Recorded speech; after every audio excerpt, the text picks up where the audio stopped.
Welcome to Speak Our Mind community podcast, sharing the views and opinions of local residents in Camden.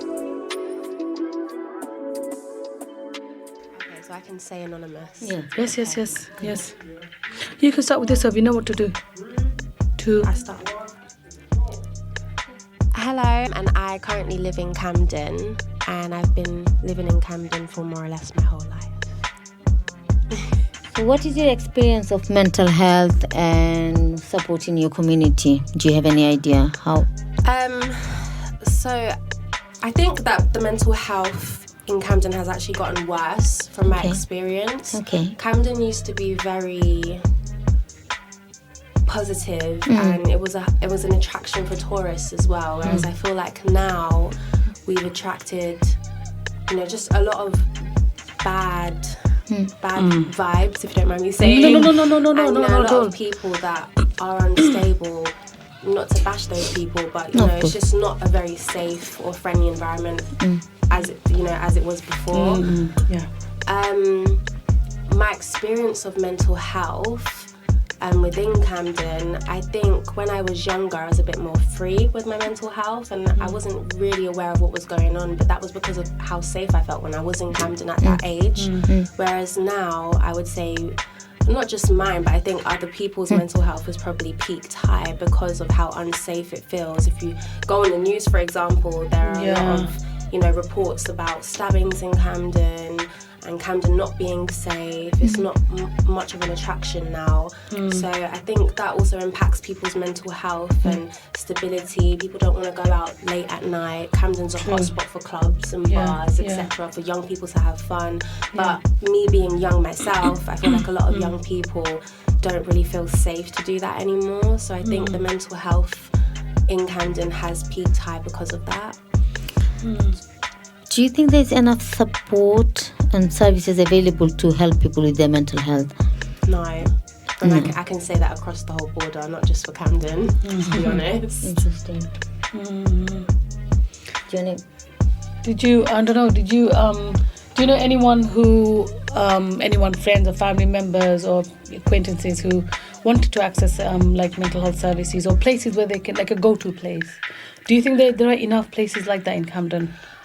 To be honest, I think there is, but they don't offer you the support that you need. Many people do say that. Yeah, and I think knowing someone personally, they didn't really want to go and look for help with their mental health because they wanted to kind of just rely on themselves or turn to family members, etc. But then when they did go and look for the help, they didn't get the support that they needed, and the support can solely come from just your tone of voice, how you speak to people, etc. And I just think there seems to be this pattern where there's help out there and the government are putting help out there, but they're not really investing in what kind of help needs to be put out there. And for me it's just like people will turn to those people for help, or should we say professionals for help, but then the professionals are just doing their job. They're not actually helping us. And that's my issue. That's my issue. No, good. You're allowed to actually express your feelings and your opinions, and that's important. Exactly. That's so really I think important. that there needs to be. I mean, it's hard. Obviously, it's a hard ask, but with mental health jobs out there, or people that are out there trying to support mental health, they need to really want to support it and not just take it as a job and see it as a job and really show some sort of interest in wanting to help these people. Do you know what I mean? I think that's a big issue at the moment, and I think that's what's steering a lot of people away from wanting to get professional help, and maybe even suicides and committing suicides, people taking their own life. It's because of simple factors in that mental health society. The tone's not right. You're not understanding. Bit of empathy, maybe a bit of empathy. Exactly, the empathy. Empathy. So it's very important, isn't it? Things. Yeah, exactly. Yeah. So would you say personally, say for example, if God forbid, if you needed some kind of help in terms of like with your mental health or any hardship that you may experience in life, would you say for a young person like you, would you say it's quite easy to access service like that? Do you think it happens on time? Because obviously from my experience, we can go to the GP, and then get the GP to refer you to relevant places. They signpost you to relevant places. But what I realized that it takes forever. Now, given the current situation because of COVID and lockdown and etc., it's like GPs will probably offer you counselling, but it would be over the phone. What are your views on that? What do you think? So I've said a lot of things. I hope you remember what I said. No, I haven't. Yeah, okay, good. No, I mean, counselling over the phone, it's not the same as in person. I agree. Exactly. Because when you're in person, you're actually seeing how that person feels, It's important, and isn't it? seeing if that person actually understands you. The eyes tell all. Yes. The eyes tell Yes, all. So when you're in The person, expert sitting there, she works for mine, so yes, exactly. she's When got you're, a good. when you're in person and you're expressing how you feel to that person face to face, you get more of a feeling, more of a vibe from them because. Like I said, the eyes tell all. Expression is everything. But over the phone, for example, I can put myself in this, as an example. During lockdown, I had really bad mental health problems, and I did try and look for help. When I got the help, it was over the phone, and it just sounded like they wanted to rush me off the phone. How did you feel about that? I didn't feel great at all. Luckily, Makes you feel I had worse, my isn't mum. it? Makes you feel, Because what these people need to, what the government, I would say, needs to, and councils, what they need to understand is that these are people's lives you're dealing with. Exactly. Just because they're not physically hurt doesn't mean they're not physically hurt inside. And like I said, a lot of people are committing suicide because of how they feel inside and because they don't have that support. So what makes you think giving them support over the phone, doesn't matter if your tone is even soft, cool, that helps a little bit. But it only helps a little bit. It's not giving them that full The full full facial effect. expression, the passion. You need all this. Yes, of course. But you would know, Shanazia, because you work in money and you come across, you see people face to face. There's a lot of support that she gives to, and I have seen it myself. That how patients do come in. If they didn't benefit from it, people will be saying, become very lazy and go, you know what, I just can't receive a phone call and talk to you over the phone for half an hour. For example, me. Okay, I suffer from insomnia. My insomnia got better. I've been suffering from insomnia for a long time. I'm absolutely getting nowhere with it, actually. My GP actually did say that she's going to refer me to the sleep clinic, but the waiting time is 6 to 9 months. And when the phone finally does come, when I finally get the phone call, it'll be over the phone. So I'm sure you can relate to that. I was so frustrated, so upset. I actually broke down. I had to say to my GP that, because of lack of, sleep and the fact that I can't talk to anybody. I've come to, because I've been through a lot in my life, okay? And mental health as well is one of them. Obviously, you go through a lot of things in life and it develops into mental health, isn't it? It's a combination of a lot of things. Yes. And I said to my GP, I think I need to speak to somebody because on that level, otherwise I'll be reaching out for my friend. She's my best friend, I'm reaching out for her. Because yes, there's so much I can say to her, there's so much she can listen to. But you need professional help. But you know what, 6 to 9 months, I'm mature. I'm much older than you. I'm probably, because of the job that we both do, we work with mental health patients, we work with patients, okay, let's just say, because I'm a health interpreter as well, and she is as well. But we can maybe self-help, become aware of certain symptoms, certain things, you can then deal with the thing. You know what, I'm actually not going mad. But what about young people like yourself?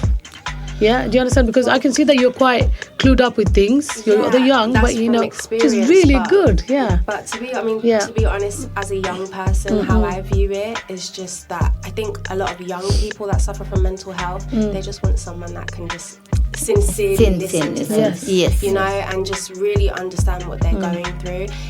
Sometimes you're lost for words and you don't know how to approach their situation with words, but if you can just listen to them, they'll appreciate it, and and that could possibly even save their life. Like I said, a lot of people, young, old, doesn't matter how old you are, a lot of people feel lonely and they feel like they have no one that can even just listen to them, and sometimes it's hard to turn to friends and family because they know you. So they'll just be like, don't worry about it, things will get better. No, it's not going to get better. I just need someone to, just to hear me out, but really compassionately understand. Yes, and for young people, the world is quite confusing. I know you're young, you're very young. Or you might not think you're young, but you're very, very young. You're one of the youngest in our podcast, participant. But I can being both of us being at that age. The whole world is very confusing. Yeah, Everything's confusing. Life's confusing. Not conceiving, confusing. Confusing. Okay, so everything. Going back, looking at us, like same age, your age. Everything was very confusing. Nothing made sense. Now, a lot of the things do make sense now because we are able to make sense out of it. But you don't want to be going through like trauma and mental health and stress and anxiety, depression, and reach that age. By the time you reach our age, your head's half, like your brain's half dead. Does that make sense? Yeah. It's like, do you understand? But luckily, us being in this job, and she's now working for mental health. There are people who working for mental health. They're just doing their job and sitting there getting paid and going home. But she's not like that. She's more empathetic, she's had empathy, compassionate. She's very passionate. No, she is. And if in her place another person was sitting down, do you know what? But we need more people like her who are very dedicated, loyal, and sincere towards their job, and who'll sit in hold the job up and and want to think about making changes, listening to people's voices. What does Camden need? Not exactly Camden in general, but what do people in general with mental health problem who are very vulnerable, very in a volatile situation, what do they need? That needs to be addressed. So someone like her, if there were more people in Camden, or maybe saying the whole entire country, let's just say, let's just Camden people. Thanks for listening. Stay tuned for more episodes of Speak Our Minds podcast.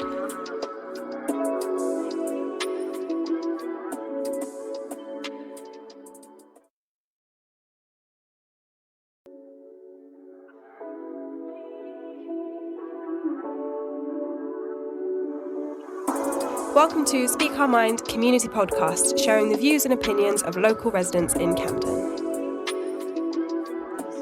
Just Camden people are not just suffering from mental health and suffering from depression, but I think those issues need to be addressed rather than sitting on your desk, making phone calls, come in to bring them in to have a chit chat for half an hour. After that, where do they go? What do they do? You can't be with them, so there needs to be. I don't know. I said it before. Like there needs to be emotion, exactly. Something that they can take with them. And, move on, grow up with something that they can really hold on to. And I think, like you rightfully said, what do they need? What is it that's missing? But you know what? There's such a simple answer to that. Emotion, compassion, empathy. And that will go a long way. It will. And I think the government, they lack all of that. The council, they lack all of that, and they like to show that they have that, but they're only showing it materialistically. And it's just like, no, you need, like you rightfully said, it goes with your everyday job. Yes, of course. Like, for example, I work in production, it's nothing to do with mental health, but I'm very, very considerate of how I treat other people, because it's just like, you don't know what they're going through, and it's just like a simple smile or hi, good morning, how are you, friendly face, friendly energy, it can go a long way. It can make someone's so nice. It can make someone's day. It just made us really smile, a massive smile on our faces. Smiling. Thank you. What a beautiful soul you are. Thank you. So are you guys. Do you see what I mean? It can go a long way, just being friendly to people. Of course, and it's just, and I think that's what the government needs to implement and actually get out there, and just tell people, be friendly to each other, be kind. I know that is out there, be kind, but there's so many people that are taking that for granted. Both of us have suffered from mental health problems. We have loads of problems. I had depression, anxiety, you name it, I had everything. So you and I would understand that we're not just talking here for the sake of talking, but we are talking from personal own experience. So yes, there are loads of people who don't even have the opportunity to come to podcasts, don't have the opportunity to voice their opinion and what they really need. Do you agree with me? So I think it's because it's just like it just life happens, people get busy, people do their things, like it's become all robotic, don't you think? Yes, very robotic. So. Exactly. Like I see, social media doesn't help either. counselors would say, that was good thinking. I'm not sitting in front of a speech and language therapist, so be quiet. What do you know? Good thinking. Good listening. Yes, of course. Of course. It's all scripted as well. Yeah. It's like, Don't you think? Yeah. when you cry, it's there. very scripted. Yeah, don't worry about Don't it. worry. I understand. No, I score. Yeah, you do. Yeah. Yeah, no, it's very Yeah. scripted. It's very Scripted, isn't it? Yeah, Because I very went to see a scripted. counselor, and I've worked with how many counselors in my life? Yeah. Thousands, maybe. Yeah. Yeah, Yes, since we working have. since 1996, right? Wow. And you weren't even born. I was actually born in 1996. So they're like, yes, I see. They spend a few seconds saying, I see. I'm like in my head, what do you see? Yeah. It's so scripted because they don't know any. Because the reason I said it's scripted, because in between the sentences, they were like, I see. They take pauses, long pauses, yeah. and that's how you know, Come okay, on. you're not really listening to me. No, here. no. Exactly. You're just. I'm just moving to like, the next okay, when is this question. when is this gonna end? And it's like, okay, that is how anxiety builds up, and depression, and all of those symptoms. That's how it builds up because you're not giving them, your attention. Yeah. And in their head, they're probably thinking, oh, I'm probably bothering them. Maybe I should end the session quickly. Or maybe I And, shouldn't be saying this. That's how anxiety Yeah, builds yeah. up, and it's not helpful at all. And it's just So we they wouldn't need say to that change. the support system isn't very accessible. It's not accessible. No. Is it? No. I mean, It's okay. It's okay. It's I not mean, bad. It's out there. Yeah. I won't But deny it's not. that. It's not accessible, is But- it? It's not easily accessible. It's what not do you easily. think? It's easily accessible. It's not as easily accessible, or if it's Yeah. I don't know. I'm talking purely from experience. To be brutally honest, I've not really had any bad experiences Okay, that's with good. accessing therapists and stuff like that, but that's just from my experience. But to be fair, with my mum, for example, my mum is older as well. She's had really bad experience with trying to contact therapists and people to help her with her mental health. So I couldn't really give you a solid answer to that. But I think from my experience and from what I've seen, I think maybe it's accessible to certain people, certain age groups maybe, or certain... No, actually, the reason I say it's not easily accessible, that's the reason I say that is because when you go to your GP and say, I'm having X, Y, Z problems, but they will refer you. The reason I say it's not easily accessible, it's accessible, but it's not easily because the waiting time. Waiting time. Come on. Yeah. I'm like, I had suicidal thoughts. I'm thinking of ending my life. I've actually planned it as well. Yeah. Well, you probably get a call between 6 to 8 weeks. By then, I'm probably dead by tomorrow. Do you understand? Yeah, I get you. So you don't know. So there needs to be system in play. There needs to be some system in place where you do the assessment and put them in different criteria. Not like Somebody told me for ICOP appointment. Yeah. 4 month waiting time. Yeah. Gosh, And I don't know. I waited 8 months to see somebody from Tavistock Centre. really? Yeah. Ridiculous. And then because there was no human. It's not like I'm gonna see my therapist and hug her or anything. Don't do that. But there was somebody there, like a human in a human form, a human being sitting in front of you. You talk to her. But I did speak to her about 6 sessions. I had 8 sessions in total. After 6 sessions, I was like, you know what? No, I don't know. It's like I'm looking at someone on YouTube or something. Yeah. Was it Zoom or was it? Zoom. Oh. It was not like the she was this same. big. Her It's not face the was like a same. little peanut. And there's me huge person sitting in front of her. Do you understand? So when you feel like that, and then after the whole entire throughout the whole entire conversation, after 45 minutes, I was so mentally drained. And hey, bye, see you next week. And there's me have to be sitting there feeling like crying that. my eyes out. Because it's like opening up a Pandora box. So many things comes up, and you're then left to deal with it. But when you're sitting there with the person, I think it's different. I think I could see the person understood. There was empathy. The eye contact, the body language. It makes you leave thinking, somebody listened to me. They really attentively listen. Oh. No, carry on. I won't cry, I promise. Oh no, don't cry. No, I say a lot, isn't it? No, it reminds because I'm anonymous. Yeah, anonymous. My mum suffered really, really bad last year, and it just reminds me of what my mum went through. So I really do understand when people go through. You know what they're going through, and they have no help there, and they just feel helpless. So, what do you think is needed in the community, in order to support local people? What's needed in the community? I think more community events to bring people together. More community events to bring people together so strangers can communicate with strangers. Because sometimes when you talk to a stranger, for example, you guys are strangers to me, but I love your energy and I love your company, and you make me feel really bubbly inside. And I think sometimes when you put strangers in one room and they get to know each other, there's people that have things in common, and they're like, oh my gosh, I've had no one that I could speak to about this. And you're a stranger, they don't feel like they have to hide anything. They can be themselves. Do you know what I mean? So I think maybe more community events where people can come together. That's really but that's been mentioned before by so many people as well. About the community event. So I hope, it's a collective thought, isn't it, from a lot of people living in the community, and I think that's going to be very useful. If listen carefully and to what the participants said. I think this is because it has, as far as I remember, a lot of the people have said the same thing as you did. So I think that's really important. I think that's really important. I think so as well. I agree with you. Definitely community events. I think that's what other types of services would you like to see? Maybe something to do with creativity or other young person.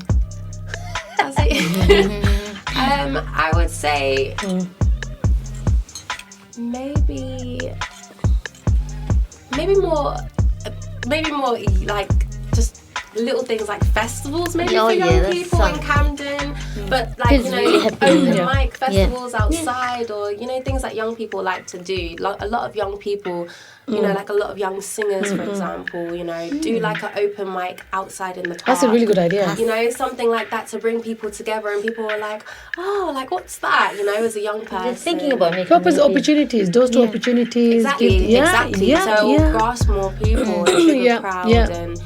Just build up like confidence as well. So I think it's been really useful to have a young person like you in the podcast, because you know why? It's really important, I think, to know, hear people's different age groups, people's voice, opinions, and what they think that needs to be done.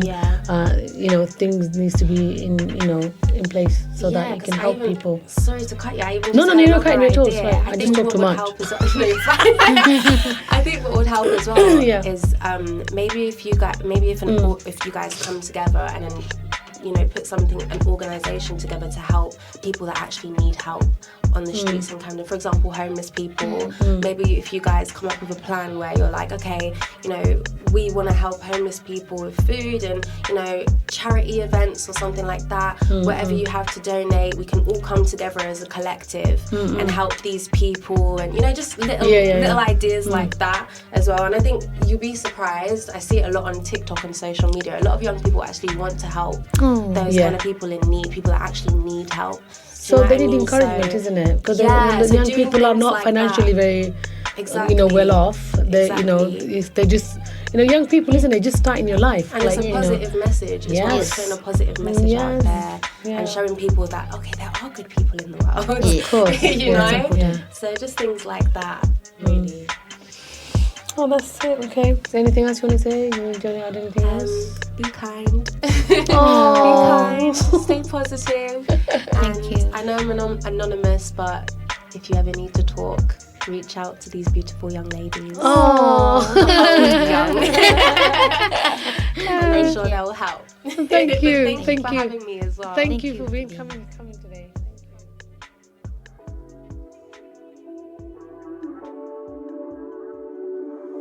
Thanks for listening. Stay tuned for more episodes of Speak Our Minds podcast.